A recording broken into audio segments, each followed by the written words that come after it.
Hello, నేను ఈ వీడియోలో టీఎస్ సిపి గేట్ క్రాక్ చేయడం కోసము సింపుల్ టిప్స్ చెప్తాను. అండ్ ఈ టిప్స్ ఫాలో అయితే మంచి ర్యాంక్ వస్తుంది టీఎస్ సిపి గేట్లో. ర్యాంకే కాదు, యూనివర్సిటీలో సీట్ కూడా వస్తుంది. అండ్ వీడియోని ఎక్కడ కూడా స్కిప్ చేయకుండా ఎండ్ వరకు చూడండి. ఇప్పుడు నేను చెప్పబోయే టిప్స్ ఏవైతే ఉన్నాయో ఇవి నేను డిగ్రీ చదువుతున్నప్పుడు మా ప్రొఫెసర్, డిగ్రీ లెక్చరర్ నాకు చెప్పినవి. అండ్ నేను వాటిని ఫాలో అయ్యాను. ఆ సార్ మాకు ఏదైతే చెప్పారో వాటిని ఫాలో అయ్యాను.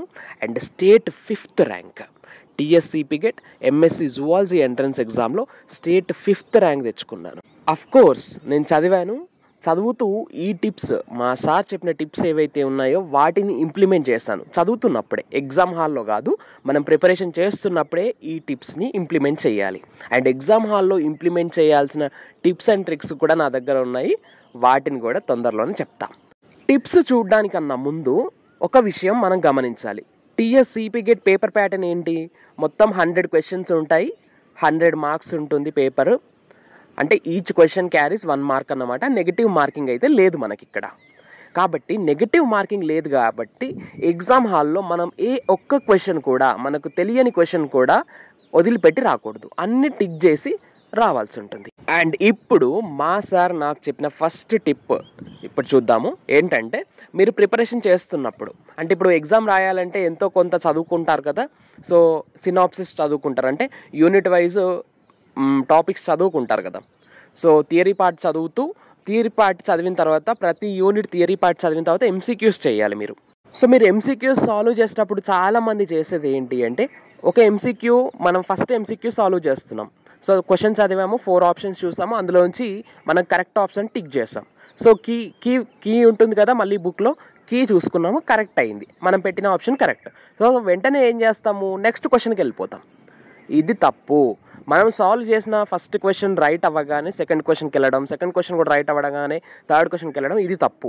ఇప్పుడు మీరు ఫస్ట్ క్వశ్చన్ చూసినట్లయితే, ఫస్ట్ క్వశ్చన్లో మనకు 4 ఆప్షన్స్ ఉన్నాయి, అవునా కదా? 4 ఆప్షన్స్ ఉన్నాయి. 4లోంచి ఒక్క ఆప్షన్ మాత్రమే కరెక్ట్.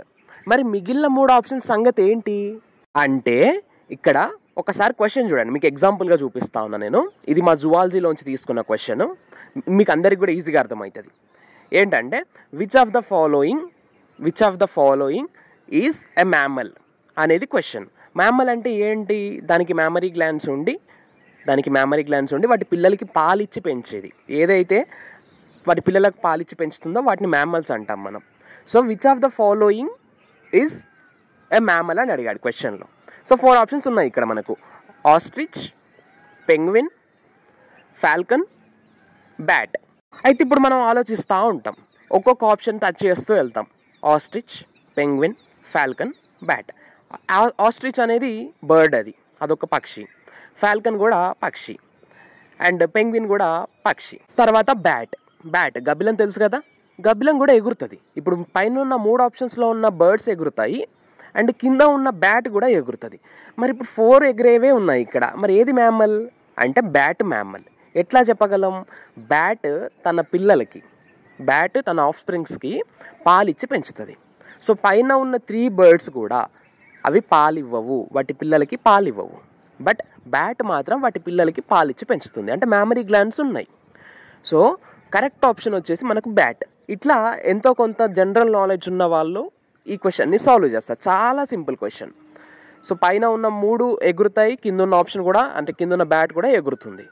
కానీ ఇక్కడ ఎక్సెప్షన్ ఉంది. సో ఆ 3 పాలివ్వలేవు, కింద ఉన్న బ్యాట్ మాత్రం తన పిల్లలకి పాలిచ్చి పెంచుతుంది. సో మీరు ఈ ఎంసీక్యూ సాల్వ్ చేశారు, మీరు కరెక్ట్ ఆప్షన్ బ్యాట్ పెట్టారు, నెక్స్ట్ క్వశ్చన్కి వెళ్ళిపోతారు. సో ఇక్కడే తప్పు జరుగుతుంది. ఏంటంటే, మా మిగిలిన 3 ఆప్షన్స్ సంగతి ఏంటి? బ్యాట్ అనే ఆప్షన్ కరెక్ట్, మరి మిగిలిన 3 ఆప్షన్స్ సంగతి ఏంటి? అయితే సపోజ్ 2024లో ఈ క్వశ్చన్ వచ్చింది అనుకుందాం. 2024లో ఈ క్వశ్చన్ వచ్చింది. ఏది? ఎంట్రన్స్ ఎగ్జామ్లో ఈ క్వశ్చన్ వచ్చింది. సో అందులో బ్యాట్, మిగిలిన 3 ఆప్షన్స్ ఉన్నాయి. మీరు బ్యాట్ ఆప్షన్ కరెక్ట్ పెట్టారు, అంటే ప్రీవియస్ ఇయర్ క్వశ్చన్ పేపర్ మీరు సాల్వ్ చేశారు. ప్రీవియస్ ఇయర్ క్వశ్చన్ పేపర్లో మీకు ఈ క్వశ్చన్ కనిపించింది. సో ప్రీవియస్ ఇయర్ క్వశ్చన్లో మీకు ఈ క్వశ్చన్ మీరు సాల్వ్ చేసినప్పుడు కరెక్టే అయింది. సో వెంటనే నెక్స్ట్ క్వశ్చన్కి వెళ్ళిపోతారు. అది కాదు. అయితే ఈ మిగిలిన 3 ఆప్షన్స్కి కూడా మీరు క్వశ్చన్ ఫ్రేమ్ చేసుకోవాలి. మిగిలిన 3 ఆప్షన్స్కి సంబంధించి క్వశ్చన్ ఏవైతే ఉంటాయో, సపోజ్ ఇప్పుడు ఫస్ట్ ఆప్షన్ ఆస్ట్రిచ్ ఉంది. Which is the largest bird? అనే క్వశ్చన్ 2025లో క్వశ్చన్ పేపర్లో రావచ్చు. అంటే ఒక ఆప్షన్ కరెక్ట్ అయింది కదా అని చెప్పేసి దాన్ని ఆ క్వశ్చన్ వదిలేసి అంటే మళ్ళీ నెక్స్ట్ క్వశ్చన్కి వెళ్ళిపోవటం, ఆ ఫస్ట్ క్వశ్చన్లో ఉన్న మిగిలిన 3 ఆప్షన్స్ని పట్టించుకోకపోవటం సరైన పద్ధతి కాదు. మా సార్ నాకు చెప్పింది ఇదే. సో నేనేం చేశానంటే, ఇప్పుడు ఏదో ఒక థియరీ బుక్ చదువుతాం కదా, మనం బుక్ చదువుతాము, తర్వాత అందులో ప్రతి యూనిట్ తర్వాత ఎంసీక్యూస్ ఉంటాయి. సో ప్రతి ఎంసీక్యూ సాల్వ్ చేస్తున్నప్పుడు మనకు 4 ఆప్షన్స్ ఉంటాయి. అందులో ఒక ఆప్షన్ కరెక్ట్ ఉంటుంది. మిగిలిన 3 ఆప్షన్స్ని కూడా మనం వాటికి ఎట్లాంటి క్వశ్చన్స్ తయారు చేయొచ్చు అనేది మనం ఆలోచించాలి. ఇప్పుడు ఆస్ట్రిచ్ చెప్పాను కదా నేను, అసలు ఆస్ట్రిచ్ కరెక్ట్ ఆప్షన్ కాదు దానికి ఫస్ట్ క్వశ్చన్కి. కానీ నెక్స్ట్ ఇయర్ క్వశ్చన్ పేపర్లో ఆస్ట్రిచ్కి సంబంధించిన క్వశ్చన్ రావచ్చు, పెంగ్విన్కి సంబంధించిన క్వశ్చన్ రావచ్చు, ఫాల్కన్కి సంబంధించిన క్వశ్చన్ రావచ్చు. అందుకని మనం ప్రతిసారి ఎంసీక్యూ సాల్వ్ చేస్తున్న ప్రతి ఎంసీక్యూకి కూడా మనం ఒక ఆప్షన్ కరెక్ట్ అయితే మిగిలిన 3 ఆప్షన్స్కి ఎట్లాంటి క్వశ్చన్స్ అడగవచ్చు, అడగవచ్చు అనేది మనంతటా మనం ఫ్రేమ్ చేసుకోవాలి. మీరు చెబితే నమ్ముతారో లేదో కానీ ఈ టిప్ నాకు 100% వర్కౌట్ అయింది. నేను ప్రిపరేషన్ చేస్తున్నప్పుడు సిపిగెట్కి చదువుతున్నప్పుడు దాదాపు 5000-6000 ఎంసీక్యూస్, 5000 నుంచి 6000 మధ్యలో ఎంసీక్యూస్ నేను సాల్వ్ చేశాను. ప్రతి ఎంసీక్యూ కూడా ఇదే విధంగా ఇప్పుడు నేను చెప్పినట్టు 3 ఆప్షన్స్ రాంగ్ అవుతాయి, ఒకటి రైట్ అవుతుంది. మళ్ళీ ఆ 3 ఆప్షన్స్కి సంబంధించి ఎట్లాంటి క్వశ్చన్స్ మనం ఫ్రేమ్ చేయగలుగుతాము అనేది చూసుకోవాలి.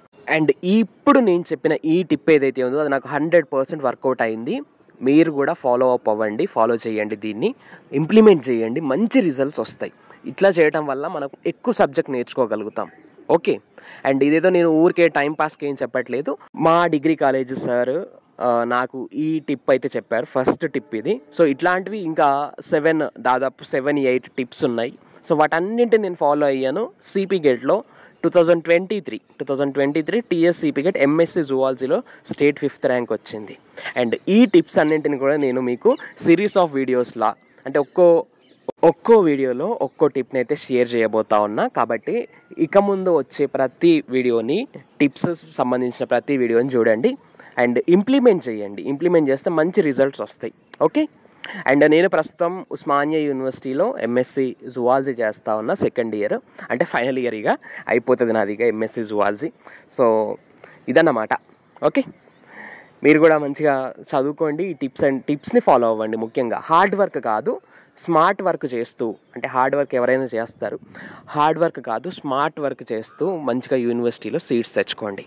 అండ్ ఇంకా మన ఛానల్ కనుక సబ్స్క్రైబ్ చేయకుండా వీడియోస్ చూస్తూ ఉన్నట్లయితే వెంటనే సబ్స్క్రైబ్ చేసుకోండి. Right, that's all for now. Thanks for watching. Stay tune to our channel Science feeds.